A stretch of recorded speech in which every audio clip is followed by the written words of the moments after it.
Hello friends, welcome back. Today I'm going to share with you a easy recipe that you can make with summer squash. These are freshly harvested squash from my garden and I made a very delicious side dish with this in an air fryer. So here I'm taking 3 squash, cut it into round shape like this, and you have to keep a thickness so that it doesn't get soggy.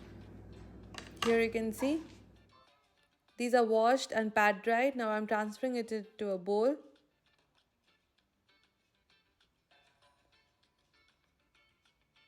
I made two different recipes with the squash, so I have taken half of it right now.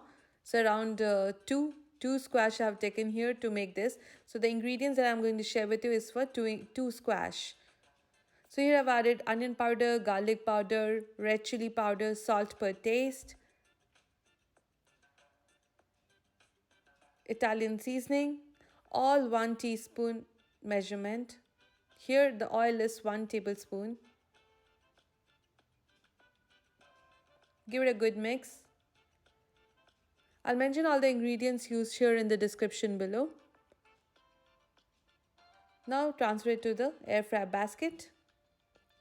Set the air fryer at 385 Fahrenheit for 15 minutes. Now in a bowl I have taken half tablespoon butter.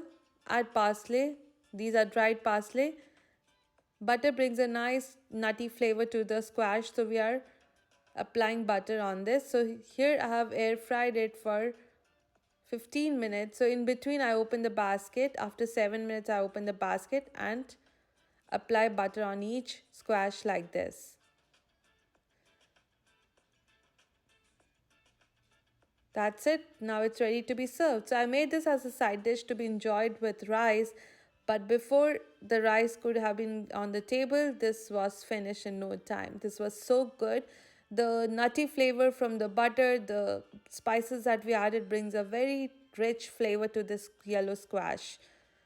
I hope you enjoy this easiest recipe that I could ever share with you. There are more than 100 recipes on my channel. Please feel free to look at them.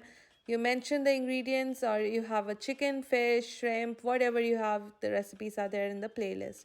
I'll mention it in the description below. So if you're new to my channel, please don't forget to click on the subscribe button and there's a bell icon next to it. So whenever there's a new video upload, you will get the notification. Thanks for watching. See you again. Bye bye. Take care.